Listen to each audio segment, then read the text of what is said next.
There it is, everyone. This is the lineup for Bound for Glory, TNA's #1 pay-per-view of the year. Alright, it's coming up this weekend, this Sunday, and I tell you what, I'm really looking forward to it. It's actually October 20th, 2013, and just being honest, I actually have never purchased a TNA pay-per-view. That's on purpose, because although I do watch and keep up with it, honestly, with buying the WWE pay-per-views, I don't feel that TNA brings it to that level that the WWE does. And so I really enjoy the WWE more than TNA. However, the TNA, especially as of late, has really changed things, and I really like what they've been doing with Dixie Carter. Dixie Carter putting herself out there and saying, hey, I'm going to give it my all. And she's going out there, and now she's being the bad boss, okay? And I'm shocked. She seems to be doing it pretty well. I really liked how she attacked AJ Styles. She stood her ground and she just kind of combated him, and she stood her ground with Hogan, and you see what happened there, where he ended up quitting the company. But I'll tell you what, I like this. It brings more interest to things that are happening in TNA. She's taking a page out of McMahon. This whole, especially the McMahon Stone Cold Steve Austin era, where it's McMahon is the boss. He's the #1 bad guy. People love to hate the boss, and of course, here comes Steve Austin, who wants to defy the boss, and which to me, that's AJ Styles taking over that role right now. And I tell you what, I think that this is really leading to some pretty good changes in TNA. I like it a lot, and for the first time, I decided I'm actually going to buy this pay-per-view. The card looks excellent. The storylines that are going on look really good. I'm excited about it. And so this Sunday I'll be watching that, and I'll go ahead and do a recap afterwards. So, stay tuned for that. Anyway, let's talk about the lineup a little bit here for Bound for Glory. Okay, so I've got my sheets right here with all the matches, and let's just go ahead and start with we've got the pre-show match. It's a gauntlet match, tag team, and the winner of the tag team match in this gauntlet match will actually face Storm and Gunner for the world titles. And so I'm actually looking forward to this. Is not bad. We got some pretty decent teams here. I mean, I gotta tell you, I love Bad Influence. So I mean, they are actually a really good team. They are good characters, and these two are two of the main guys I love to see on this show, because these guys, they put on a show. Okay, first of all, they can wrestle. But second, they can talk garbage, and it's great the way they do it. I think it's hilarious. So, and honestly, I'd like to see them win this and go for the title. You've got Hernandez and Chavo, which of course they're a good tag team.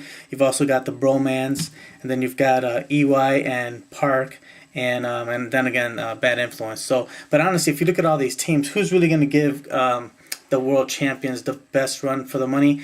Tell you the truth, I actually think it's going to be Chavo with Hernandez that would actually give them, because you talk about more of a power type of team there. But I think that the more entertaining is going to be Bad Influence. Okay, I don't see anybody else winning this right now. I don't see EY and Park here, and I don't see the Bromans doing anything here. So the only ones I can see is Bad Influence, really, and possibly Chavo and Hernandez. But we'll see what happens. But I'm expecting the champions to retain that title. We'll see. We'll see, because this is one of those pay-per-views that, to me, a lot of these matches are in the air as to who's really going to win. I don't think they're as predictable as WWE can be. Another match, Knockouts Championship. ODB versus Gail Kim and Brooke. Well, you know what? ODB just won that title, and I'll tell you what. They've been Lady, whatever her name is, has been coming in. The Barbarian's what is she? Granddaughter or something like that. Anyway, she's been making a splash recently. Been coming in and interfering and laying people out and stuff. So honestly, I think ODB is going to retain this title, because I think they're going to build this match up between her and Lady Tapa. So that's what I think is going to happen. Is ODB is going to retain this title, and I think it's just going to be her and Tapa, and eventually Tapa is going to take it from her.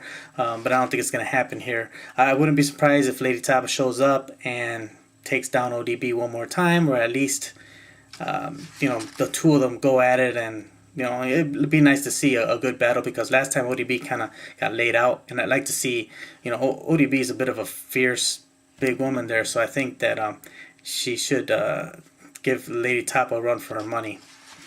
All right, let's take a look at the tag team match we talked about. I do expect the tag team champions to retain the title no matter who wins it. Actually, I think whoever goes to the wins that gauntlet match and goes to this tag team match for the title, I think that the champions will still retain. I don't see them losing the title right now. Okay, we've got an Ultimate X matchup, which is looking pretty good. You've got Chris Sabin in there. You've got Jeff Hardy. You've got Samoa Joe. You've got Austin Aries, and you've got Manic, who is the champion right now. And I'll tell you what, these guys are all great competitors. We know Sabin's history. He's won this title 7 times, I think it was, or maybe he's won the Ultimate X match 7 times. I don't remember anymore. But I'll tell you what, this guy's been a good wrestler, and I really like his new attitude change more to the heel side of things. I think that's actually much better, because keeping him as a good guy, was it really doing anything? I mean, he's been a good guy for all this time. I mean, he's been wrestling for 10 years here, since 2003, and I'll tell you what, he's a good wrestler.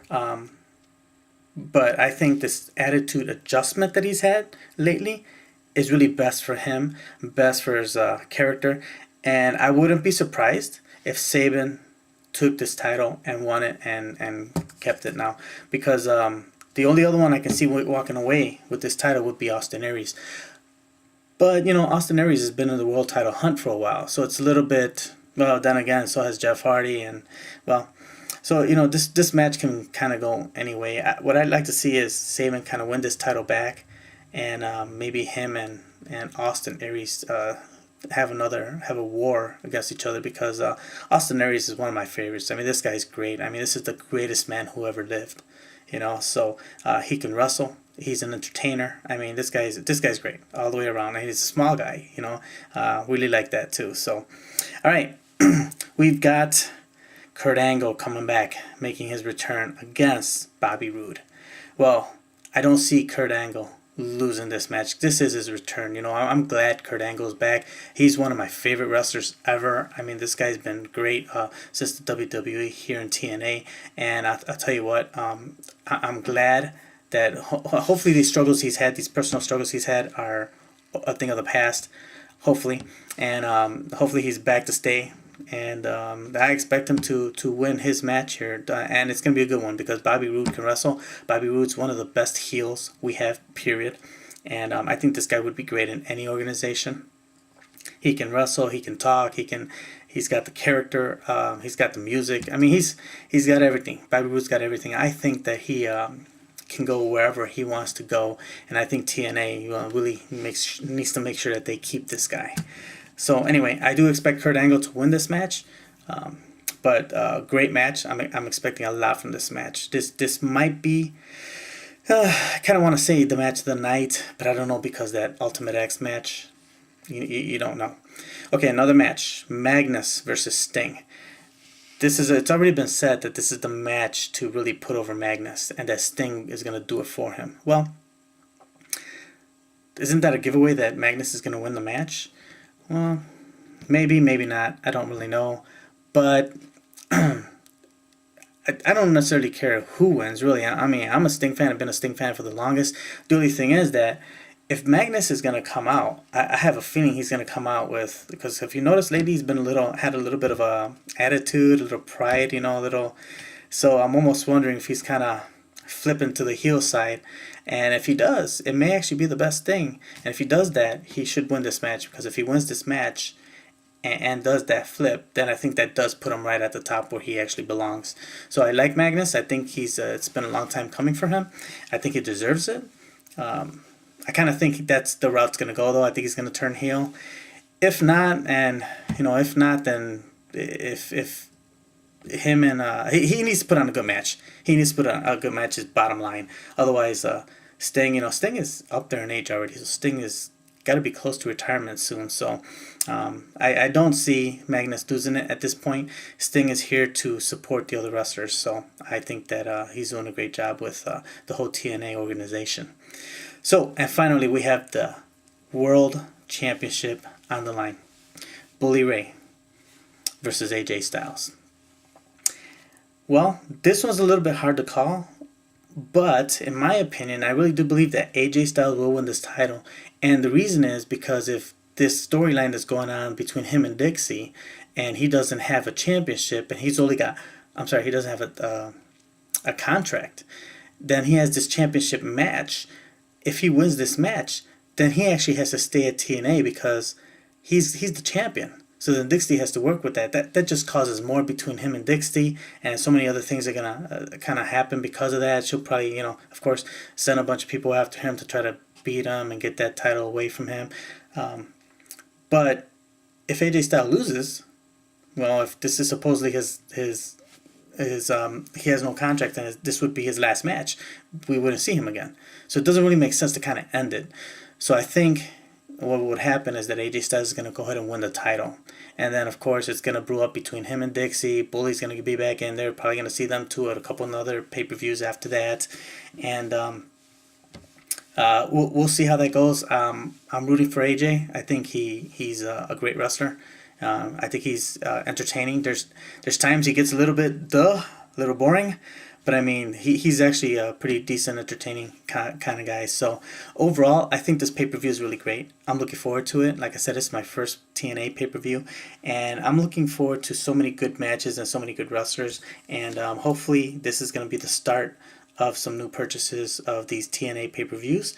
We'll see how it goes, but we'll be back for a wrap-up, a review after the pay-per-view on Sunday, so that we can kind of talk about the results, things that happened, and hopefully I've got some good stuff for you. All right, thanks a lot. We'll talk to you soon.